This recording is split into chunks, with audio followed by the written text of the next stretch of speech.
Memasuki 5 balapan terakhir musim 2025, gelar juara dunia pembalap yang awalnya terlihat bakal mudah diraih oleh salah satu dari duo McLaren, ternyata mendapatkan plot twist dengan ancaman yang ditebar oleh Max Verstappen.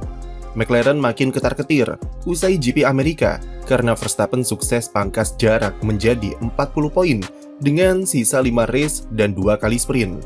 Verstappen dan Red Bull yang kembali ke performa terbaiknya sejak jeda musim panas berakhir dengan koleksi 3 kemenangan dari 5 kali podium secara beruntun, jelas menegaskan kalau mereka tidak akan menyerah begitu saja dalam perebutan gelar. Meski sempat pasrah pada pertengahan musim, tapi kehadiran Lauren Marquez yang bawa perbedaan pendekatan dan bermain lebih agresif menyalakan lagi asa remontada gelar kelima. Sebaliknya di sisi McLaren yang sebelum ini begitu dominan dan sulit sekali dikejar di baris depan, belakangan mulai goyah, terutama dengan persaingan antara Oscar Piastri dan Lando Norris yang makin panas, dikombinasikan dengan Papaya Rules yang tak jelas penerapannya, serta beberapa kelemahan dari MCL39 yang makin terlihat, buat McLaren beberapa kali terpleset dan berikan Verstappen poin secara cuma-cuma. Pada GP Belanda, sebenarnya poin Piastri ke pembalap Belanda itu sampai menyentuh 104 poin, dan dari situ Red Bull sudah pasrah jika kedua gelar juara harus dilepas tahun ini. Tapi kemenangan Verstappen di GP Italia dan Baku, serta gagal finishnya Piastri di Azerbaijan, buka kembali pembicaraan soal gelar kelima. Sampai kemudian di GP Amerika kemarin, titik balik yang diharapkan semakin nyata dengan duo McLaren yang gagal raih poin di sprint, serta Piastri yang cuma finish di posisi kelima saat race. Sementara Verstappen yang tampil sempurna dengan sikat kemenangan di sprint dan balapan hari Minggu berhasil pangkas poinnya dengan sang pemuncak klasemen jadi 40 poin saja. Memang masih cukup besar, namun melihat Piastri yang kehilangan 49 poin dalam 4 balapan saja, tentu Verstappen semakin mengendus peluangnya bagaikan singa yang mengincar mangsanya. Terbukti kalau kombinasinya dengan Red Bull yang kembali klik begitu sulit untuk dibendung, dan otomatis ini buat tekanan berbalik ke arah McLaren.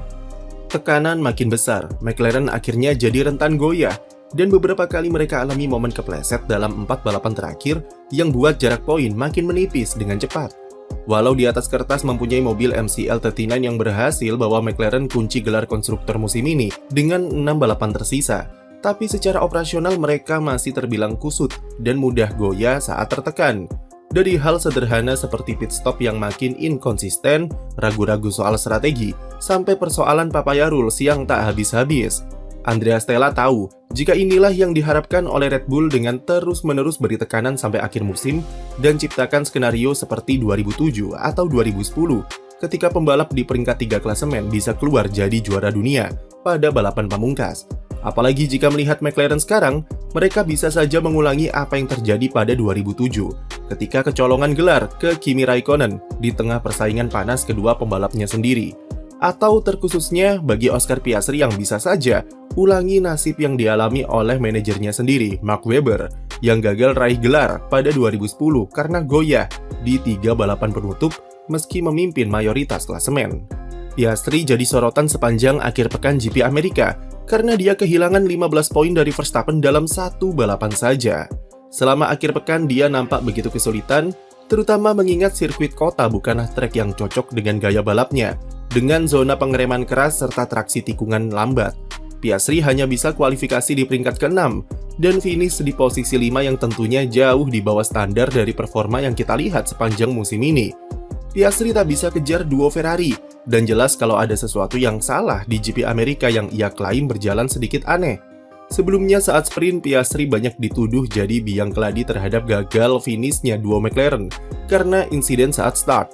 Pembalap Australia itu melakukan manuver switchback kepada Lando Norris, namun dalam prakteknya karena tikungan pertama yang chaos, dia senggol mobil Nico Hülkenberg yang masuk di sisi dalam. Sialnya adalah Hülkenberg tak bisa bergerak karena terjepit Fernando Alonso yang meluncurkan manuver di sebelah kirinya. Walau kejadian di tikungan pertama sprint adalah murni racing incident, tapi banyak fans yang menyalahkan Piastri karena kontak dipicu oleh manuvernya yang salah perhitungan di tengah kacaunya tikungan pertama selepas start. Piastri kurang awas terhadap situasi di belakangnya dan sebabkan insiden terjadi yang timbulkan efek berantai dengan senggol mobil Norris untuk buat duo McLaren gagal raih poin.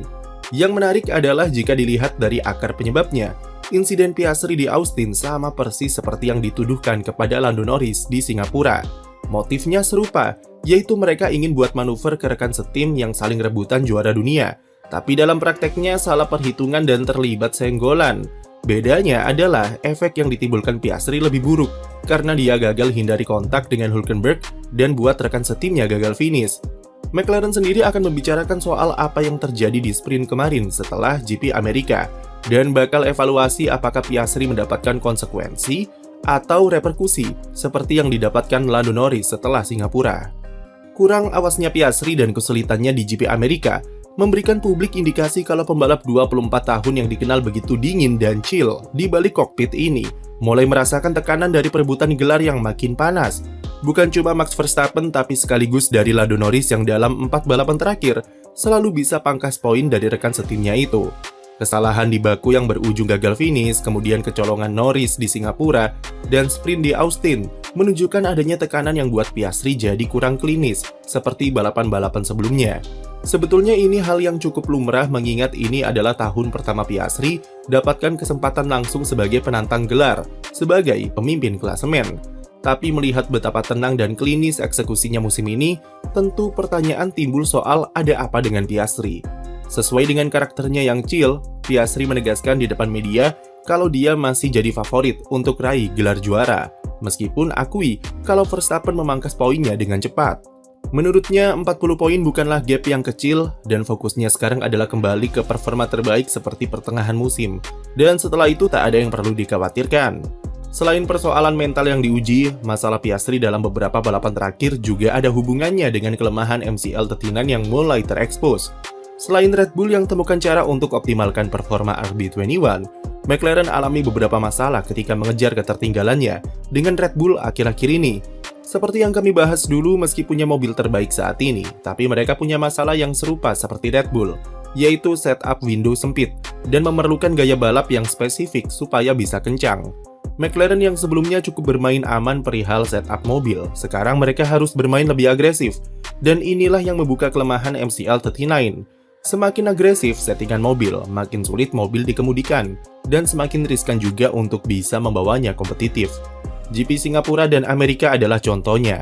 McLaren yang tertinggal dari Red Bull coba bermain agresif dengan memperkeras suspensi dan turunkan ketinggian floor.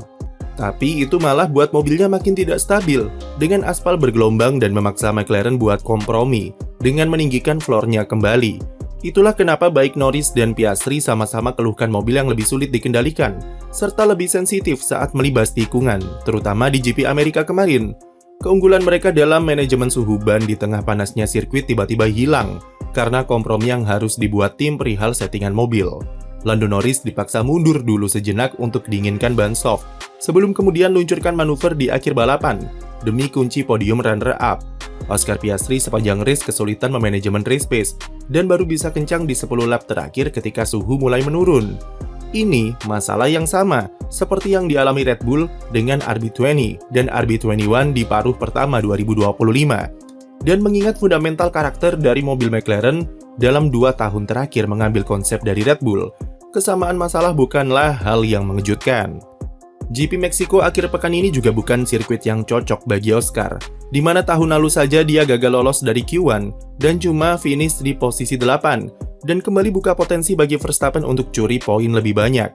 Tapi McLaren masih punya harapan, dengan beberapa sirkuit seperti Brazil serta Qatar, jelas akan lebih condong ke McLaren, dan diharapkan bisa menghambat laju Verstappen. Namun itu pun masih dengan asumsi karena belum diketahui pasti bagaimana performa RB21 di sirkuit dengan tikungan cepat. Dan jika melihat performa Verstappen di GP Amerika kemarin, serta di Brazil dan Qatar tahun lalu, maka pantas saja McLaren mulai panik, karena kemungkinan sapu bersih 5 balapan sisa itu sangat besar. McLaren belum berpikir untuk beri prioritas kepada salah satu pembalapnya untuk bisa bendung Verstappen. Walaupun Andrea Stella tidak menolak ide tersebut, tapi selama Piastri dan Norris masih punya peluang secara matematis, dia tak ingin beri prioritas ke salah satu pembalap. Tapi sekali lagi Papaya Rules adalah salah satu faktor yang dimanfaatkan Verstappen untuk pangkas poin, dan McLaren tak bisa terus-menerus denial kalau cara mereka intervensi ke kedua pembalapnya sudah berlebihan. Sekian video dari kami, jangan lupa beri like dan subscribe untuk konten F1 lainnya.